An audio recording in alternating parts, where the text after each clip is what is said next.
नमस्कार बच्चों, कैसे हैं आप लोग। अब देखिए, अब पढ़ रहे हैं आप विज्ञान एक के चमत्कार या विज्ञान वरदान या अभिशाप। आप दोनों कोई भी हेडिंग हो आप लिख सकते हैं। विज्ञान के लिए कोई भी हेडिंग हो आप उसमें से आराम से लिख सकते हैं। तो किस तरीके से आप लिखेंगे, सबसे पहले देखिए, हेडिंग तो आपके पास है ही कि विज्ञान के चमत्कार या विज्ञान के वरदान या अभिशाप, जो कुछ भी हो आपके पास हेडिंग, कोई समस्या नहीं। तो क्या लिखेंगे, सबसे पहली लाइन प्रस्तावना आपको लिखना होता है।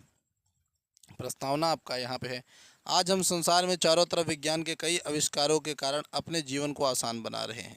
जिस तरीके से आप जानते हैं कि ऐसा कोई स्थान नहीं है जहाँ पे विज्ञान पहुँच ना सका हो, बस कुछ जगहों को छोड़कर, जैसे ठीक भाई। साथ ही साथ हम अपने जीवन में आने वाली कई ऐसी परेशानियाँ, बहुत सी ऐसी परेशानियाँ हैं, ठीक, बहुत सी ऐसी परेशानियाँ हैं जो है को दूर कर रहे हैं, जो एक समय पर असंभव से लग रही थी।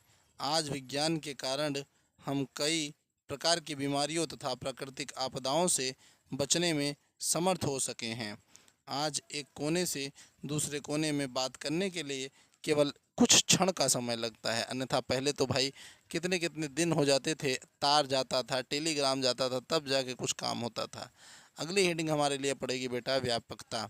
इस ब्रह्मांड के कोने कोने तक जहाँ पर भी हम पहुँच सकें वहाँ वहाँ तक विज्ञान हमें दिखाई देता है।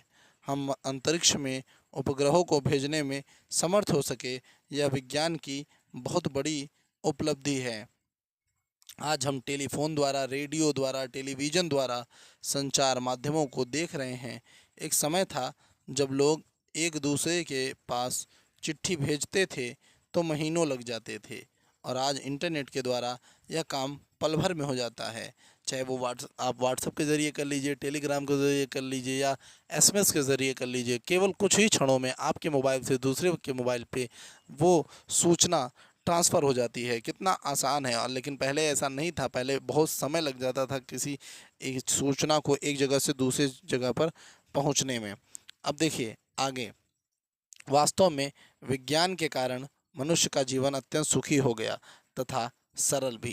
यानी जीवन सुखी भी हुआ है और सरल भी हुआ है। यकीनन सरल हुआ है। खुद सोचिए, अगर किसी को आप चिट्ठी लेके भेजते तो 2 महीना तो ससुरा पहले जाता, और उसके बाद रास्ता में अगर गायब हो जाता वो तो।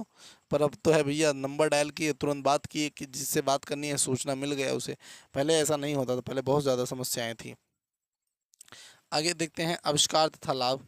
अब मामला आ जाता है भैया आविष्कार तथा लाभ के ऊपर। अब आविष्कार तथा लाभ के ऊपर अगर हम बात कर रहे हैं तो देखते हैं कि इसमें क्या पढ़ना पड़ता है। विज्ञान के प्रत्येक आविष्कार का लाभ मनुष्य को ज़्यादातर मिलता है, क्योंकि मनुष्य खुद के लिए बनाता है उसे, ठीक। अब आगे देखिए, मनुष्य एक ऐसा प्राणी है जिसको आवश्यकता पड़ने पर वह आविष्कार को जन्म देता है। बिल्कुल, यानी हम ये कह सकते हैं कि आवश्यकता ही आविष्कार की जननी है।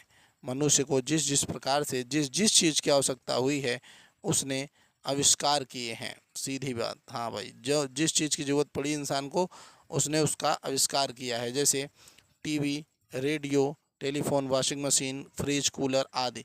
विज्ञान के कारण ही आज मनुष्य का जीवन इतना सम और सरल हो गया कि वह चाहे तो हर एक काम मशीनों से करा सकता है। बड़े से बड़े कार्यों को करने में जहां पहले सालों लग जाते थे, वहां आज कुछ दिनों में ही विज्ञान की सहायता से वो कार्य किए जा रहे हैं, ठीक। आगे देखते हैं हानि क्या होती है भैया इसमें। हानियों को भी देखते हैं कि जिस प्रकार से आविष्कारों के लाभ होते हैं उसी प्रकार से उनसे कुछ हानियाँ भी होती हैं। जैसे मनुष्यों को जितनी तेज़ी से विकास कर रहा है, यानी मनुष्य जितनी तेज़ी से विकास कर रहा है उतनी तेज़ी से अपनी प्रकृति को खतरे में भी डाल रहा है। कल कारखानों से निकलने वाले वेस्ट, यहाँ पे बेस्ट नहीं है, वेस्ट यानी गंदगी, हम नदियों में प्रवाहित करते हैं, जो नदियों को विषैला बना रहे हैं तथा नदियों में रहने वाले जीवों के ऊपर बहुत बुरा असर डाल रहे हैं। इसी के साथ साथ जितना ही मशीनों का निर्माण हो रहा है उतना ही व्यक्ति बेरोजगार हो रहे हैं, क्योंकि वो भाई अब काम करेंगे मशीनें तो लोगों को कहाँ से नौकरी मिलेगी। क्योंकि मशीनों की व्यक्तियों से बहुत ज़्यादा तेज़ी से कार्य करती है, क्योंकि मशीन व्यक्तियों से बहुत ज़्यादा तेज कार्य कर रही है, जिसके कारण वह कई व्यक्तियों का काम अकेले कर देती है। इसीलिए लोग व्यक्तियों से न काम लेके अब मशीनों से काम लेने लग गए हैं। मानव ने कई ऐसे विस्फोटकों का निर्माण भी कर दिया है जो अगर गलती से कहीं पर भी क्षतिग्रस्त हो जाते हैं तो वहाँ पर बहुत भीषण नुकसान हो जाता है। जैसे हाइड्रोजन बम, डायनामाइट, रॉकेट बम, परमाणु बम, हाइड्रोजन बम, न्यूट्रॉन बम आदि ऐसे शस्त्र हैं जो पलक झपकते ही सब कुछ भस्म कर सकते हैं। अब आ जाता है हमारा उपसंहार या निष्कर्ष भी हम कह सकते हैं।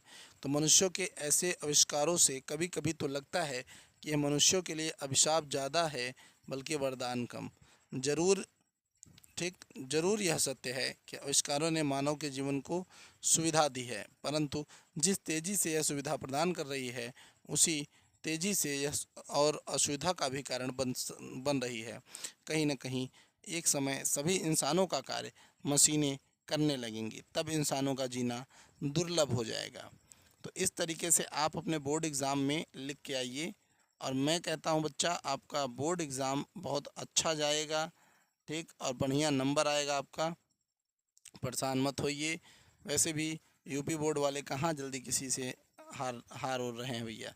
ठीक, मिलेंगे अगली वीडियो में, तब तक के लिए जय हिंद जय भारत।